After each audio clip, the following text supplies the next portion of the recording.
এই জগতে বসবাস করে সাংসারিক জীবনযাপন করেও কি মানুষ এই জগৎ থেকে স্বতন্ত্র থাকতে পারে? মানুষ বিবাহিত জীবনযাপন করলে নাকি অবিবাহিত থাকলে ভালোভাবে জগৎ থেকে স্বতন্ত্র হতে পারে? এই জগতে বসবাস করার সময় সবথেকে প্রধান বিষয় কি হওয়া উচিত? আপনি কি এই বিষয়ে কখনো চিন্তা করেছেন যে জগতের থেকেও কিভাবে জগৎ থেকে স্বতন্ত্র হওয়া যায়?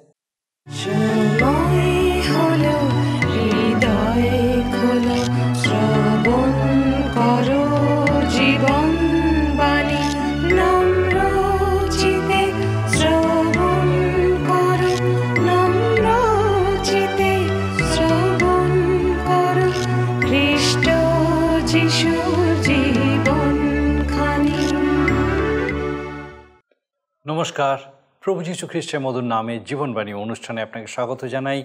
আমার বিশ্বাস মহান ঈশ্বর তার মহা অনুগ্রহে আপনাকে সম্পূর্ণ সুস্থ রেখেছেন, সুরক্ষিত রেখেছেন। আর আমি খুব খুশি আরেকবার আপনি আমাদের সঙ্গে এই জীবনবাণী অনুষ্ঠানে উপস্থিত হয়েছেন। বিশেষ করে আপনাকে অনেক ধন্যবাদ যে আপনি নিয়মিতভাবে আপনার মতামত আমাদেরকে জানাচ্ছেন যে এই অনুষ্ঠান আপনার কীরকম লাগছে এবং আপনি আর কিভাবে ঈশ্বরের বাক্য থেকে আরও উত্তরোত্তর বেড়ে উঠছেন। এইভাবেই আপনি আমাদের সঙ্গে এই অনুষ্ঠানে ঈশ্বরের বাক্যের এই ধারাবাহিক আলোচনায় উপস্থিত থাকুন এবং আমাদেরকে আপনার মতামত জানাতে থাকুন। আসুন আজকে একটা গানের মধ্যে দিয়ে আমরা ঈশ্বরের গৌরব করি।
Hey, Samalo, oh, hey, Samalo.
করিন্থীয় মণ্ডলীর মানুষেরা সাধু পৌলের কাছে বিবাহ বিষয়ে জানতে চেয়েছিলেন।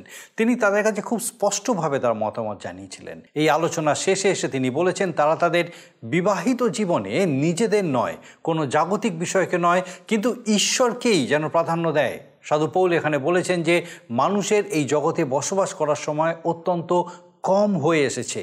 তিনি তাদের মনে করিয়ে দিয়েছেন যে তারা জগতের মধ্যে বসবাস করছে বটে, কিন্তু তারা যেন জাগতিক জীবনযাপন না করে।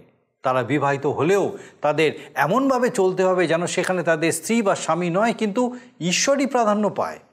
তিনি এটাও বলেছেন তাদের জগতের সুখ আনন্দ যেন ঈশ্বরের সঙ্গে তাদের সম্পর্ককে দূরে সরিয়ে না দেয়। তেমনি তারা যেন তাদের জীবনের কোনো দুঃখজনক ঘটনা নিয়ে এতটাই কাতর হয়ে না পড়ে যে তারা ঈশ্বরের সেবা করতে পারে না। তারা তাদের ব্যবসা বাণিজ্য, তাদের কাজকর্ম নিয়ে যেন এতটাই ব্যস্ত না হয়ে পড়ে যে তাদের ঈশ্বরের পরিবর্তে ব্যবসা বাণিজ্যেরই সেবা প্রধান লক্ষ্য হয়ে ওঠে। এমন অনেক মানুষকে লক্ষ্য করা যায় যারা ঈশ্বরকে নিয়েই ব্যবসা করে। এমন কাজ থেকে তাদেরকে দূরে থাকতে হবে। সাংসারিক চিন্তায় মানুষ অনেক সময় অত্যাধিক ব্যস্ত হয়ে যায়। সাধু পৌল করিন্থীয় মণ্ডলীর মানুষদেরকে বলেছেন যেন তারা এই সমস্ত সাংসারিক জাগতিক চিন্তাভাবনায় নিজেদের সময় ব্যয় না করে ঈশ্বরের চিন্তায় নিজেদের নিয়োজিত করে। এখানে তিনি যারা বিবাহিত তাদের বিষয়ে মন্তব্য করেছেন যে স্বভাবতই তারা ঈশ্বরের থেকে তাদের স্ত্রী বা স্বামীর বিষয়ে অধিক চিন্তা করে থাকে। অপরদিকে অবিবাহিতেরা ঈশ্বরের কথা চিন্তা করার অবকাশ বেশি পায়। আসুন এই সকল বিষয় আমরা বিশদভাবে দেখি এবং দেখি যে ঈশ্বর আরেকবার কিভাবে আপনার সঙ্গে আমার সঙ্গে কথা বলতে চান। আসুন আমরা আমাদের বিস্তারিত আলোচনায় প্রবেশ করি। জীবনবাণীর ধারাবাহিক অনুষ্ঠানে আমি আপনাদের কাছে বাইবেলের নতুন নিয়মে প্রথম করিন্থীয় থেকে আলোচনা করছি। গত কয়েকটি অনুষ্ঠানে আমি আপনাদের কাছে বিবাহ বিষয় নিয়ে আলোচনা করেছি এবং আজও সেই বিষয়ে আলোচনা করব 7 অধ্যায় প্রথম করিন্থীয় থেকে। প্রথম করিন্থীয় তার 7 অধ্যায় আজকের আমাদের পাঠের বিষয় হল 29 পদ থেকে। পাঠ করি, লেখা আছে 29 থেকে 35 পদে, কিন্তু আমি এই কথা বলিতেছি ভাতৃগণ, সময় সংকুচিত, এখন হইতে যাহাদের স্ত্রী আছে তাহারা এমন চলুক যেন তাহাদের স্ত্রী নাই, এবং যাহারা রোদন করিতেছে তাহারা যেন রোদন করিতেছে না, যাহারা আনন্দ করিতেছে তাহারা যেন আনন্দ করিতেছে না, যাহারা ক্রয় করিতেছে তাহারা যেন কিছুই রাখে নাই, আর যাহারা সংসার ভোগ করিতেছে যেন পূর্ণ মাত্রায় করিতেছে না, যেহেতু এই সংসারের অভিনয় অতীত হইতেছে। কিন্তু আমার বাসনা এই যে তোমরা চিন্তারহিত হও। যে অবিবাহিত সে প্রভুর বিষয়ে চিন্তা করে কিরূপে প্রভুকে সন্তুষ্ট করিবে, কিন্তু যে বিবাহিত সে সংসারের বিষয়ে চিন্তা করে কিরূপে স্ত্রীকে সন্তুষ্ট করিবে, তাই তাহার বিভিন্নতা ঘটে। আর অবিবাহিতা স্ত্রী ও কুমারী প্রভুর বিষয়ে চিন্তা করে যেন দেহে ও আত্মাতে পবিত্রা হয়, কিন্তু বিবাহিতা স্ত্রী সংসারের বিষয়ে চিন্তা করে কিরূপে স্বামীকে সন্তুষ্ট করিবে। এই কথা আমি তোমাদের নিজের হিতের জন্য বলিতেছি, তোমাদের গলায় রজ্জু দিবার জন্য নয়, কিন্তু তোমরা যেন শিষ্টাচরণ করো এবং একাগ্র মনে প্রভুতে আসক্ত থাকো। এই অনুষ্ঠানে আমি আপনাদের কাছে এই পর্যন্ত বিবাহ সম্পর্কে বলেছি। সাধু পৌল যে কথা জানিয়েছেন 7 অধ্যায়, যে বিবাহিত হওয়া বা অবিবাহিত হওয়া বা সধবা বা বিধবা, স্ত্রী সহ বা বিপত্নিক অবস্থায় বা কুমারী বা অবিবাহিত অবস্থায়, স্বাধীন অথবা দাস, তকছেদপ্রাপ্ত বা অতকছেদ অবস্থায়, যে কোনো ক্ষেত্রেই আমাদের জীবনে মুখ্য স্থান প্রভুকে দিতে হবে, আর সেইটি সব থেকে গুরুত্বপূর্ণ বিষয়। আমরা এই পর্যন্ত অনেক বিষয় জেনেছি, যেমন বিবাহিত অবস্থায় একজন যদি অবিশ্বাসী স্বামী অথবা স্ত্রী থাকে তার কেমনভাবে চলা উচিত এবং কেমনভাবে সেই অবিশ্বাসী স্বামী স্ত্রীকে জয় করা যায়, সেই বিষয়ে সাধু পৌল জানিয়েছেন যেন আমরা বিচ্ছেদের আত্মা আমাদের মধ্যে প্রবেশ না করে, এবং স্বাধীন অথবা দাস যে অবস্থায় থাকি না কেন আমরা যেন প্রভুকে জানি এবং জীবনে প্রভুকে জানার পর তাকে প্রথম এবং প্রধান স্থান দিতে হবে। আমরা যখন তাকে প্রথম এবং প্রধান স্থান দিই তখন তাকে প্রভুত্ব দান করি, অর্থাৎ প্রভু যিনি কর্তা, তার ইচ্ছা অনুসারে দাস অথবা দাসী গৃহে কাজ করে। তখন তার নিজের সত্তা বলে কিছু থাকে না, প্রভুকে সম্মান দেওয়া এবং তাকে সন্তুষ্ট করাই তার জীবনের লক্ষ্য হয়। তাই আমাদের বিবাহিত জীবনে অথবা অবিবাহিত জীবনে মনে রাখতে হবে সবথেকে প্রথম বিষয় আমাদের জীবনকে এমনভাবে গড়ে তোলা উচিত প্রভুর অনুগ্রহ দয়ায়, তার বাক্যে, প্রার্থনায়, শাস্ত্রপাঠে ও সহভাগিতায়, দানে এবং দশমাংশে, যেন আমরা সর্ববিষয় তাকে গৌরব, সম্মান এবং তাকে আমাদের সর্বস্ব দিতে পারি। এই জগতে আপনার ইহজীবনে আপনি কি খুব সুখী মানুষ? সাবধান, আপনার এই বাহ্যিক সুখ যেন ঈশ্বরের পরিচর্যায় আপনাকে শিথিল করে না তোলে। আমি দেখেছি যে খ্রিস্টীয় জীবনে দুঃখ, কষ্ট, পরীক্ষা নেই, সেই জীবন কখনো বৃদ্ধি পেতে পারে না। আমাদের প্রাচুর্য অনেক সময় আমাদেরকে শিথিলতায় নিয়ে যায়, ঈশ্বর নির্ভরশীলতাকে দূরে নিয়ে যায়। প্রার্থনাহীন জীবনে নিয়ে গিয়ে শয়তান আমাদেরকে শুষ্কতার মরুভূমিতে ঠেলে দেয়। তাই আমাদের প্রয়োজন বাহ্যিক সুখের দ্বারা যেন আমরা চালিত না হই, কিন্তু আন্তরিক যে সুখ, শান্তি, তা কি আমাদের আছে?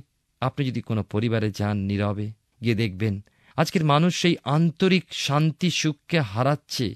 তারা বাহ্যিক বিষয় নিয়ে কত কি আজকের বিজ্ঞান আমাদের দান করেছে, টেলিভিশন, কম্পিউটার, ইন্টারনেট এবং বিভিন্ন বাজনা, বিভিন্ন প্লেয়ার, যা কিছু আপনি দেখেন, সব কিছু আমাদের বাহ্যিক আনন্দকে মাতিয়ে রেখে আন্তরিক যে দুঃখকে ভুলিয়ে রাখতে চায়।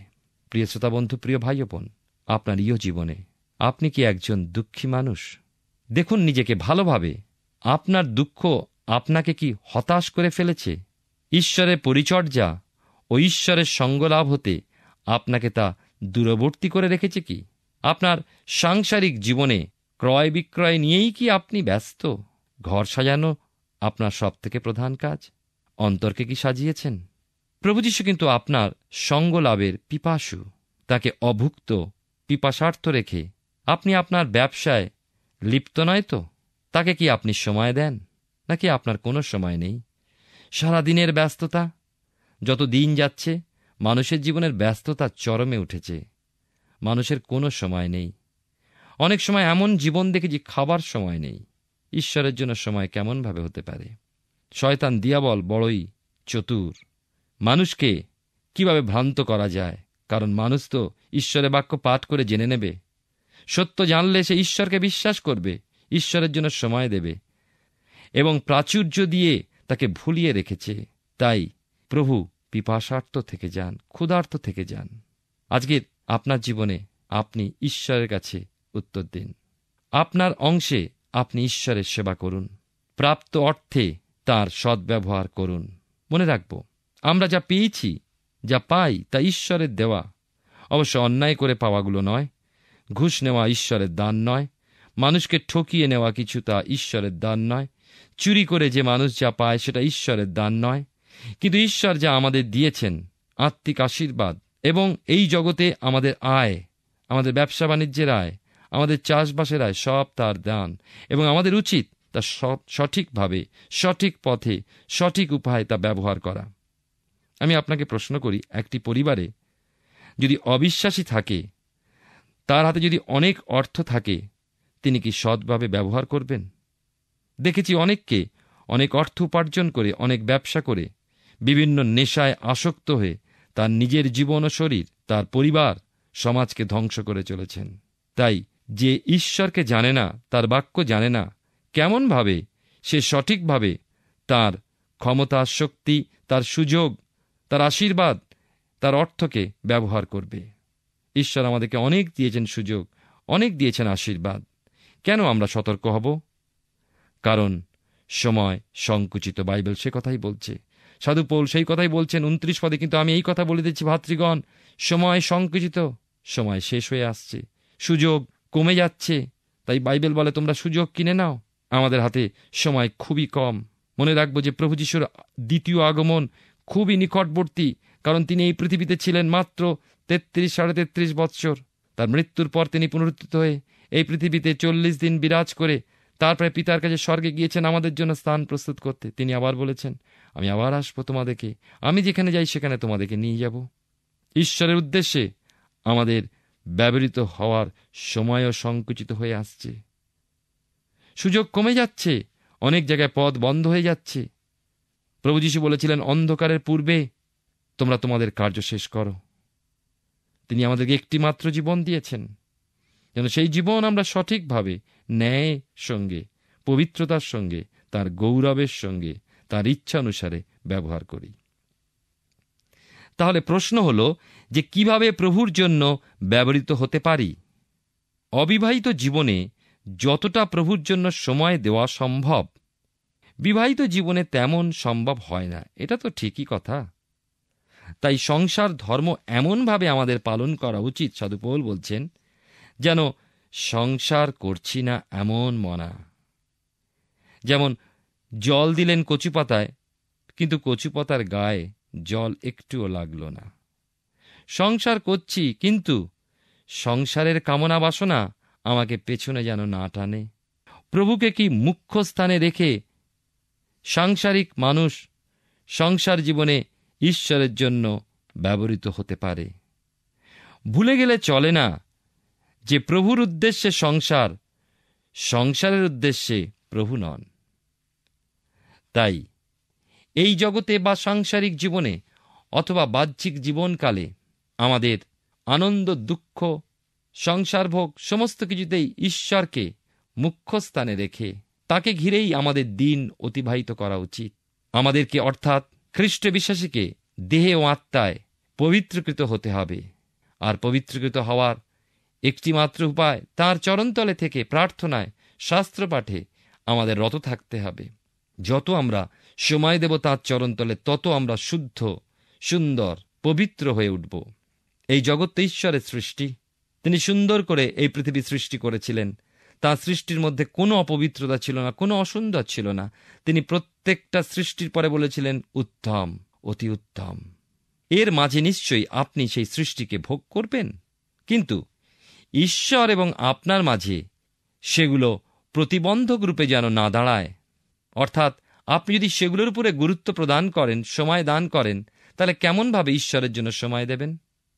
আমি দেখেছি অনেক পরিবারে বাবা মা ছেলে মেয়েকে রবিবার দিন সাঁতার শিখতে, গান শিখতে, নাচ শিখতে, কম্পিউটার শিখতে এবং আরও কিছু খেলাধুলা ইত্যাদি ইত্যাদিতে তারা প্রেরণ করেন।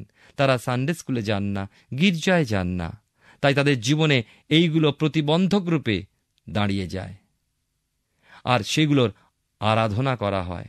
আপনি জানেন, বাইবেল বলে আপনি ঈশ্বর ভিন্ন যদি কোনো বিষয়কে অতি গুরুত্ব দিয়ে থাকেন, সময় দিয়ে থাকেন, সম্মান করেন, তা আপনার জীবনের দেবতা।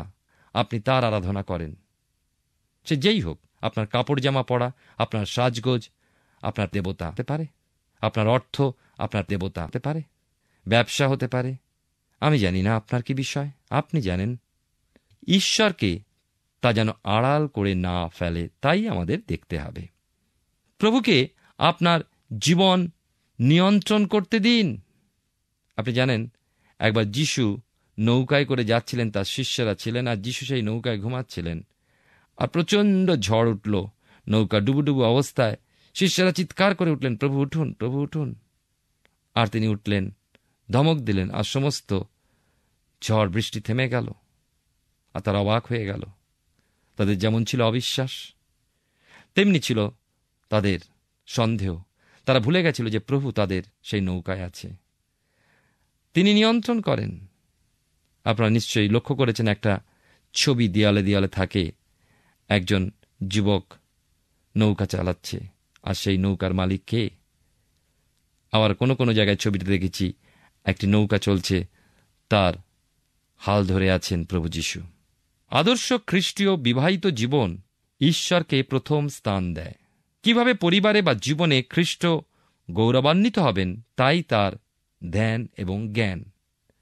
তার বিশ্বাস জীবনে উন্নতি, কুশল সকলে নির্ভর করে জীবনে মুখ্য স্থানে প্রভু যদি আমাদের থাকেন।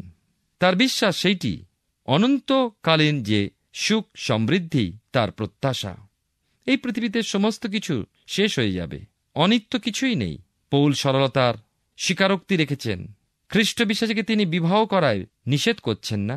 তিনি পরিষ্কার জানিয়েছেন, যদি বিবাহ না করেও কেউ সংযত সচ্চরিত্র জীবনযাপনে সুদৃঢ় থাকেন, তবে জীবনকে ঈশ্বর বিমুখ বহু জটিলতা হতে মুক্ত রাখতে সে বুদ্ধিমানেরই কাজ করবে।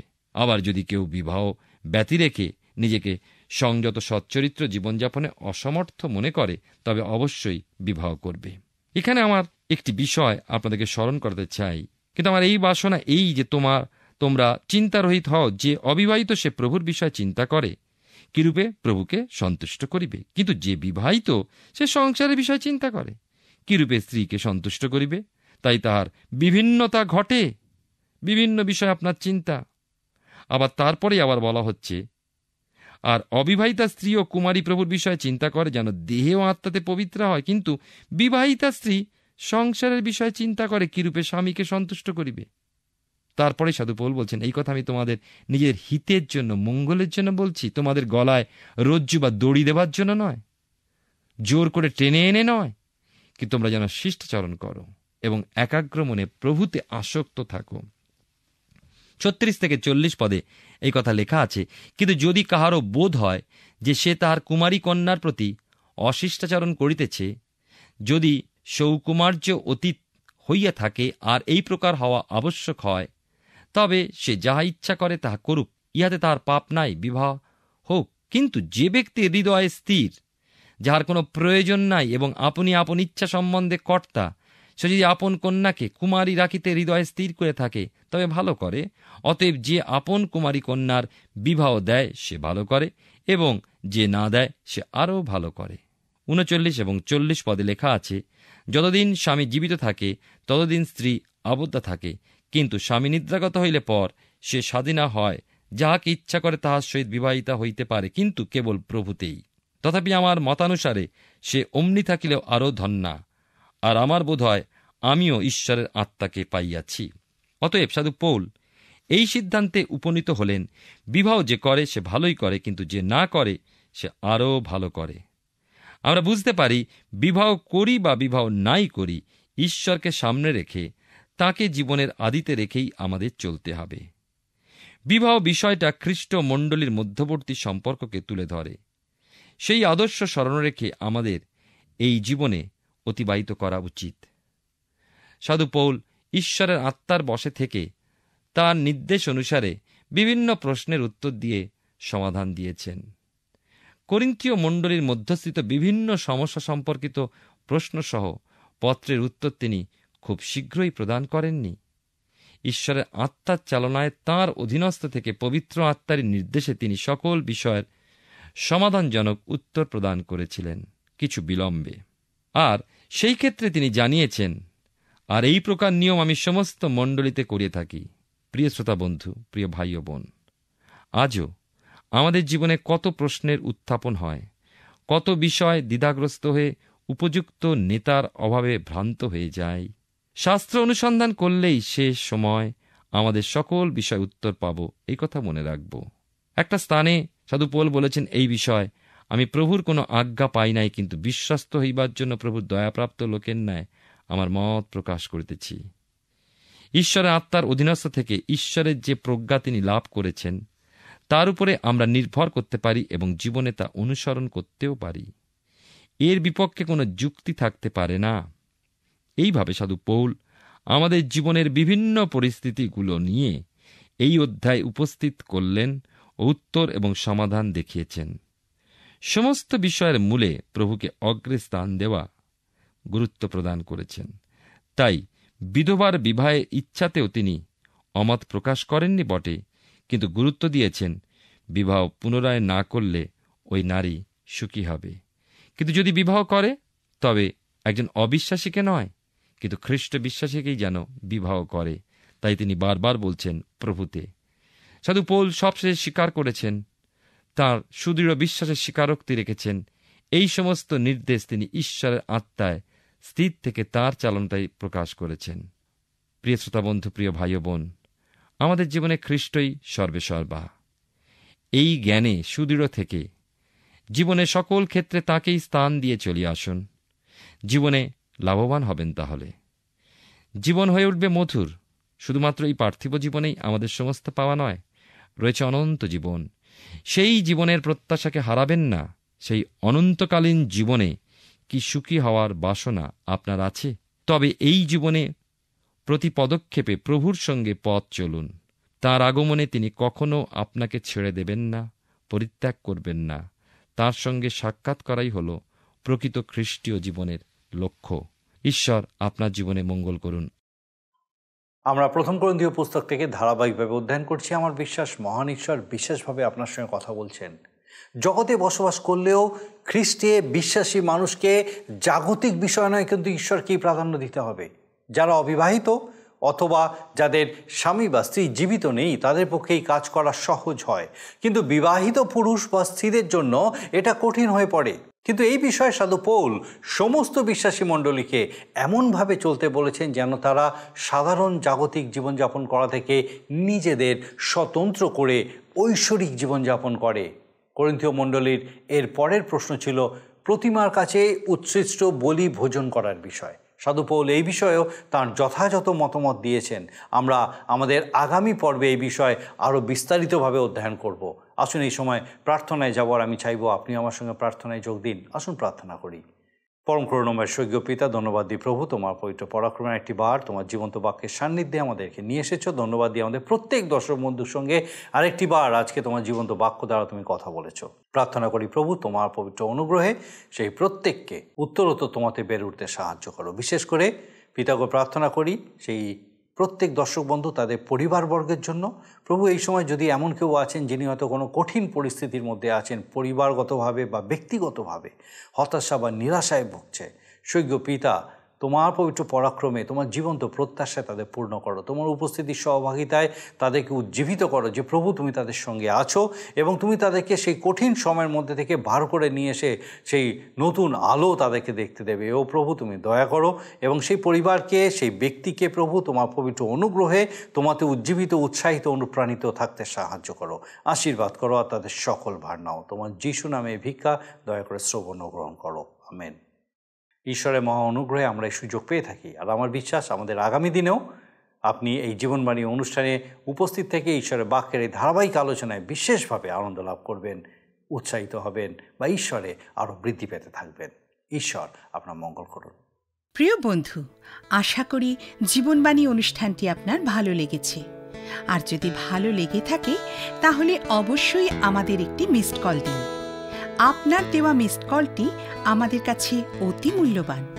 আমরা আনন্দের সাথে জানাই প্রতিটা মিসড কল দাতাদের মধ্যে থেকে সপ্তাহের শেষে বিশেষ দর্শক বন্ধুকে বেছে নেওয়া হবে এবং সেই দর্শক বন্ধুকে পুরস্কৃত করা হবে ও সপ্তাহের শেষে তার ছবি ও নাম আমাদের অনুষ্ঠানে প্রকাশ করা হবে। গত সপ্তাহের বিজয়ী দর্শক বন্ধুরা হলেন কলকাতা থেকে অবনী কুমার মণ্ডল ও হাওড়া থেকে শশাঙ্ক শেখর রক্ষী। আমাদের মিসড কল দেবার নম্বরটি হল 04449081 আপনি প্রার্থনা ও আরও অধিক জানতে আগ্রহী হলে আমাদের সঙ্গে অবশ্যই ফোনের মাধ্যমে যোগাযোগ করতে পারেন। আমাদের মোবাইল নাম্বার 9433497235 এবং আরেকটি হল 9433803755। আর আমাদের ঠিকানা টিভি স্ক্রিনে আপনারা দেখে নিন। ধন্যবাদ। ভালো থাকুন, সুস্থ থাকুন।